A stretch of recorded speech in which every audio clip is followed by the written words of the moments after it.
नमस्कार दोस्तों, आपका हमारे YouTube चैनल कैरियर कोच पे स्वागत है। आज हम लोग झारखंड के भूगोल के अंतर्गत एक नया टॉपिक झारखंड का अपवाह तंत्र का अध्ययन करेंगे।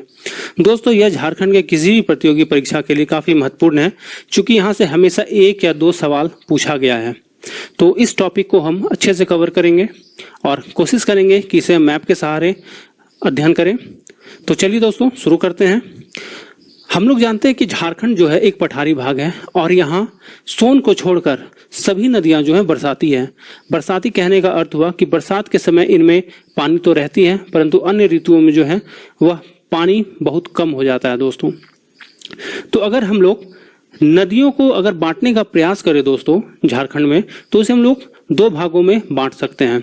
एक है गंगा में मिलने वाली नदियां का प्रवाह प्रणाली और दूसरा है दक्षिण एवं पूर्व में बहने वाली नदियों की प्रवाह प्रणाली। अब ध्यान दीजिएगा, क्योंकि झारखंड के उत्तर में बिहार है और बिहार के मध्य भाग से आपका गंगा नदी बहती है दोस्तों। तो झारखंड के उत्तर में जो भी नदियां बहेंगी वह कहीं ना कहीं जाकर गंगा में ही विलीन होंगी। तो इस कारण हम लोग एक भाग जो है वह कहते हैं गंगा में मिलने वाली नदियां और दूसरा जो है दोस्तों वह दक्षिण की ओर बहती है या फिर पूर्व की ओर बहती है। तो दूसरा जो है पार्ट उसे हम लोग कहते हैं दक्षिण एवं पूर्व में बहने वाली नदियों का प्रवाह प्रणाली। तो मैं उम्मीद करता हूं कि आपको यह समझ में आ गया होगा कि हमने इसे 2 भागों में क्यों बांटा। तो आज हम लोग देखेंगे पहला भाग, जो गंगा के तरफ जो नदियां बहती हैं दोस्तों। तो गंगा में मिलने वाली नदियां एवं उनके प्रवाह प्रणाली के अंतर्गत जो है सबसे पहला नदी है सोन नदी। दोस्तों, सोन नदी जो है उसका उद्गम जो है वह मध्य प्रदेश के मैकाले पर्वत के अमरकंटक पठार से होता है। आप देखिएगा, यहाँ थोड़ा ध्यान दीजिएगा कि ये आपका छत्तीसगढ़ वाला पार्ट है दोस्तों और इधर चला जाता है यूपी, और ये वाला जो पार्ट आप देख रहे हैं दोस्तों ये है आपका मध्य प्रदेश। यहाँ पे आपका मैकाले पर्वत श्रृंखला है और उसी में एक है अमरकंटक पठार। ये जो आप देख रहे हैं ये सोन नदी का उद्गम है, ये अमरकंटक का पठार है दोस्तों। यहीं से आपका सोन नदी का उद्गम है। तो सोन नदी का उद्गम कहां से हो गया दोस्तों? मैकाले के पर्वत श्रृंखला से, अमरकंटक के पठार से। और इसका जो मुहाना है वह पटना के निकट गंगा नदी में है। आप देखेंगे ये जो है आपका सोन नदी है, यहाँ से बहते हुए यहाँ देखेंगे आप गढ़वा का और पलामू के ये सीमा बनाता है दोस्तों। और ये इधर से बिहार होते हुए ये पटना में यहाँ गंगा नदी में जाके मिल जाता है दोस्तों। ये है आपका गंगा नदी, देखिए यहाँ से ये गंगा नदी में मिल जा रहा है। अब इसका उपनाम का अगर बात करें तो इसका उपनाम है सोनभद्र और हिरण्यवाह। तो यहाँ से आप सोन नदी का 3 फैक्ट्स आपने पढ़ा। पहला उद्गम, दूसरा मुहाना और तीसरा दोस्तों उपनाम। अब अगर हम इसके सहायक नदी का बात करें दोस्तों, तो इसका जो सहायक नदी है वह है उत्तरी कोयल। देखिएगा, यह नदी काफी इंपॉर्टेंट नदी है। देखिए यहाँ से उत्तरी कोयल का उद्गम है दोस्तों और इधर से ये होते हुए यहाँ जाकर आपका सोन नदी के साथ ये मिल जाती है। तो अगर हम सहायक नदी का बात किए तो सोन नदी का सहायक नदी कौन सा हो गया? उत्तरी कोयल दोस्तों। सोन नदी की अगर कुल लंबाई का बात करते हैं तो ये है आपका 784 किलोमीटर। अब अपवाह क्षेत्र आप जानते होंगे। अगर ये नदी है दोस्तों, ये अगर नदी है तो इसमें जो पानी जो बह के जाता है, जहां जहां से पानी बह के जाएगा, इस पूरे तंत्र को हम लोग कहते हैं इसका अपवाह तंत्र। तो इसका जो अपवाह तंत्र है वह है आपका गढ़वा और पलामू। यह जो है झारखंड के लिए 45 किलोमीटर लंबी सीमा बनाती है। यहाँ देखेंगे ये जो है ये सीमा का निर्माण करती है झारखंड के लिए। और कितना किलोमीटर दोस्तों? तो 45 किलोमीटर। अगला नदी है आपका उत्तरी कोयल। अभी हमने देखा था कि उत्तरी कोयल जो है वह सोन नदी का सहायक नदी है। तो आप देखेंगे उत्तरी कोयल का उद्गम यहाँ है और ये कौन सा पठार का भाग है दोस्तों? तो ये है आपका जो है वह है रांची पठार का भाग। और हमने पिछले सेशन में पढ़ा था कि रांची का पठार झारखंड का पठारी भागों में से सबसे बड़ा भाग है। तो उत्तरी कोयल का उद्गम कहां से है? रांची के पठार से। अब अगर सहायक नदी का बात करेंगे तो इसका सहायक नदी है औरंगा, अमानक और बूढ़ा नदी दोस्तों। आप देखिए इधर ये है आपका उत्तरी कोयल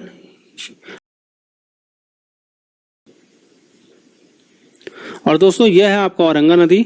यह आगे जाकर पलामू में उत्तरी कोयल के साथ मिल जाती है। यहाँ है आपका अमानत नदी, ये देखेंगे ये भी आपका पलामू में जाकर उत्तरी कोयल नदी के साथ मिल जाती है। एक है आपका बूढ़ा नदी, ये यहाँ लातेहार जिले में है दोस्तों इसका उद्गम, और यहीं पे ये उत्तरी कोयल नदी के साथ मिल जाती है। और बूढ़ा नदी पे ही सबसे ऊंचा जलप्रपात बूढ़ा घाघ जलप्रपात है दोस्तों। तो इसका सहायक नदियां हम लोगों ने देख लिया कौन कौन है, औरंगा नदी, अमानत नदी और बूढ़ा नदी दोस्तों। अब इसका मुहाना का बात करें तो ये मुहाना इसका कौन सा होगा, सोन नदी। लंबाई का बात करें अगर दोस्तों तो इसका लंबाई है टोटल 260 किलोमीटर। और जब इसका अपवाह क्षेत्र का बात करेंगे तो इसका अपवाह क्षेत्र हो जाएगा आपका गढ़वा, पलामू और लातेहार दोस्तों। अगला है आपका औरंगा नदी दोस्तों। तो अभी हमने देखा था कि औरंगा नदी जो है वो लोहरदगा से निकलता है।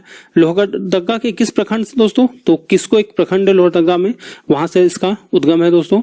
और यह जो है उत्तरी कोयल में जाकर मिलती है। तो इसका मुहाना हो गया आपका उत्तरी कोयल। कहाँ पे मिल रही थी, तो पलामू में। इसके अगर सहायक नदियों का बात करें तो इसकी सहायक नदियां हैं घाघरी, गोवा, नाला, धाधरी और सुकरी। आप किसी भी नदी का सहायक नदी जरूर याद रखेंगे, क्योंकि सबसे ज्यादा संभावना जो है वह सहायक नदियों से ही सवाल आने की होती है दोस्तों। अब इसका अगर अपवाह क्षेत्र का बात करेंगे तो इसका अपवाह क्षेत्र जो हो जाएगा वह हो जाएगा आपका लोहरदगा। देखिए लातेहार से क्रॉस कर रहा है दोस्तों, तो लातेहार हो गया। और यहाँ है आपका पलामू। तो 3 इसके हो गए अपवाह क्षेत्र। अब अगर हम अमानत नदी का बात करें दोस्तों तो अमानत नदी आप देख रहे होंगे ये चतरा वाला भाग है, और यहाँ से अमानत नदी जो है वह निकल रही है और यह जाके उत्तरी कोयल नदी में मिल जा रही है। तो उद्गम हो गया आपका चतरा। मुहाना कहाँ हो गया, क्योंकि उत्तरी कोयल में मिल रही है तो मुहाना तो उत्तरी कोयल होगा।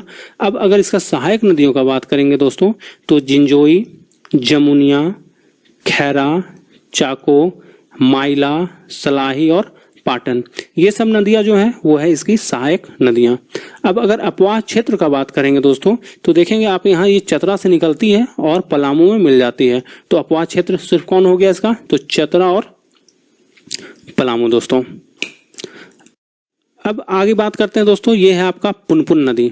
आप देखेंगे इसका जो उद्गम है दोस्तों वो है पलामू। ये आप जो पार्ट देख रहे हैं ये वाला पार्ट जो है ये है आपका झारखंड का और ये है आपका पलामू का भाग दोस्तों। तो उद्गम इसका यहाँ से है। और ये जो आप ब्लैक कलर का देख रहे हैं ये इस नदी का अपवाह क्षेत्र दिखा रहा है दोस्तों। तो ये जो नदी है वो आगे जाकर आपका यहाँ गंगा में मिल जाती है दोस्तों। इसकी कुल लंबाई है 200 किलोमीटर। इसका जो लगभग अपवाह जो क्षेत्र है वह बिहार में पड़ता है, परंतु इसका जो ओरिजिन है, उद्गम है, वह कहाँ से दोस्तों, तो इसका ओरिजिन है आपका झारखंड का पलामू से। अब इस नदी का अगर लंबाई का बात करेंगे तो 200 किलोमीटर। सहायक नदी जो है, सहायक नदी इसका हमेशा पूछा जाता है, वो है आपका दारधा और मोरहर। अपवाह क्षेत्र कौन कौन सा हो गया, तो देखिए यहाँ पलामू के बगल में चतरा है तो चतरा का कुछ पार्ट इसका आ जाता है अपवाह क्षेत्र में। आगे ऊपर जाएंगे तो बिहार का औरंगाबाद है, गया है, पटना है दोस्तों। तो ये सब इसके अपवाह क्षेत्र में आते हैं। इसका उपनाम भी काफी इंपॉर्टेंट है। इसका उपनाम है आपका कीकट और बमागधी। तो हमने इसका उद्गम देख लिया पलामू से, मुहाना गंगा नदी, लंबाई देख लिया 200 किलोमीटर, सहायक नदी दारधा और मोरहर है, अपवाह क्षेत्र है चतरा, औरंगाबाद, गया, पटना, और उपनाम है कीकट और बमागधी। तो आप यहाँ से कम उपनाम और सहायक नदी जरूर याद रखेंगे, ये दोनों से यहाँ से सवाल हमेशा पूछा गया है दोस्तों। अगला नदी है फल्गु नदी। आप यहाँ देखेंगे ये आपका जो नदी दिख रहा है, ये वाला नदी जो दिख रहा है दोस्तों, ये है आपका फल्गु नदी और ये है आपका यहाँ गया।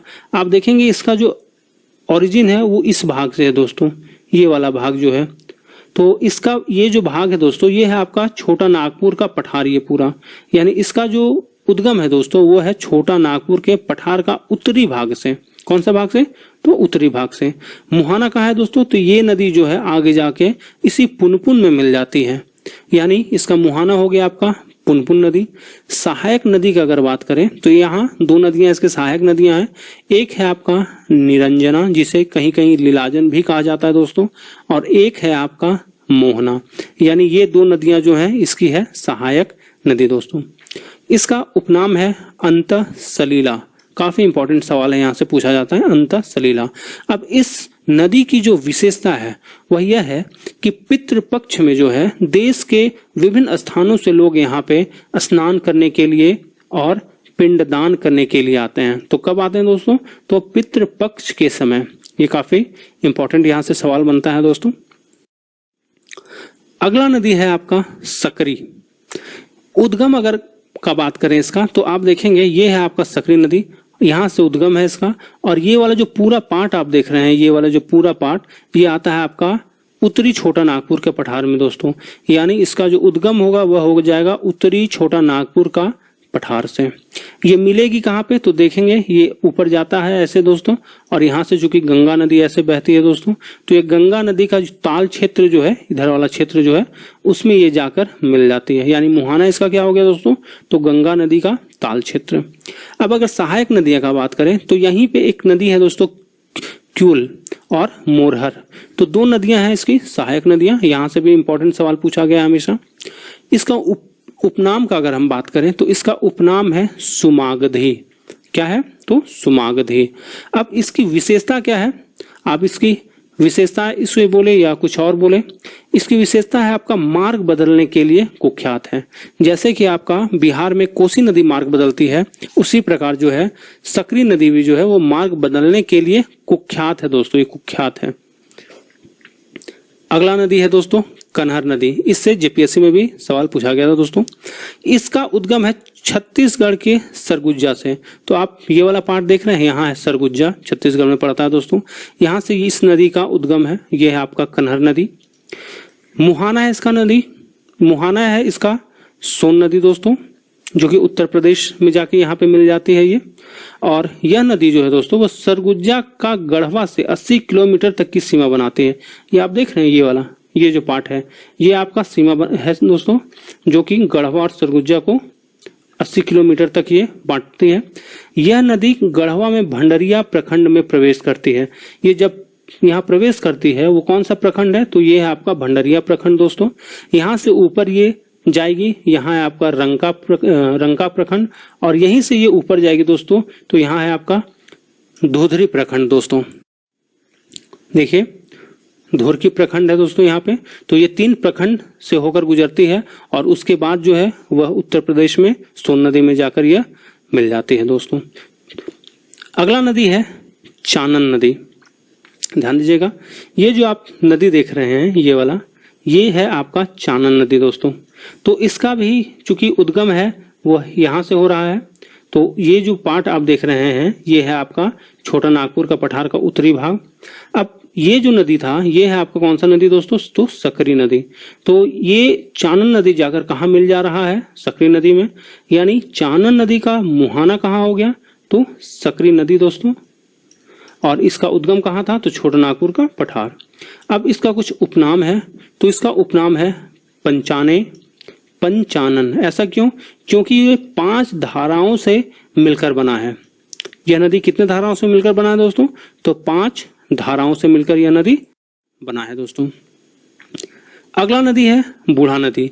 तो हमने आपको बताया था कि उत्तरी कोयल का जो एक सहायक नदी है वह बूढ़ा नदी भी है दोस्तों। और यह कहाँ है दोस्तों? तो ये है आपका लातेहार में। ध्यान दीजिएगा। तो इसका जो मुहाना होगा वह कहाँ हो जाएगा? उत्तरी कोयल, चूंकि उत्तरी कोयल का ये सहायक नदी है। और इसका जो उद्गम होगा वह महुआ डांड होगा। ये कहाँ पड़ता है? तो लातेहार में पड़ता है। और इसकी जो सबसे बड़ी विशेषता है वह यह है कि इसी नदी से बूढ़ा घाघ जलप्रपात का निर्माण होता है, जो कि झारखंड का सबसे बड़ा जलप्रपात है दोस्तों। और अगर इसका अपवाद क्षेत्र का बात करें तो केवल आता है इसमें लातेहार। क्यों आता है लातेहार? क्योंकि यह लातेहार में ही उद्गम हुआ है इसका दोस्तों, और यह लातेहार में ही उत्तरी कोयल नदी के साथ मिल जाता है। तो मैं उम्मीद करता हूं कि आपको जो है यह सारा टॉपिक समझ में आया होगा। आप इसे 3-4 बार रिवीजन करेंगे दोस्तों। और यदि आपने यह चैनल सब्सक्राइब नहीं किया है तो कर लेंगे, क्योंकि इसी तरह से मैं वीडियो बनाता रहूंगा और आपको इसका अपडेट मिलता रहेगा दोस्तों। तो धन्यवाद, थैंक यू।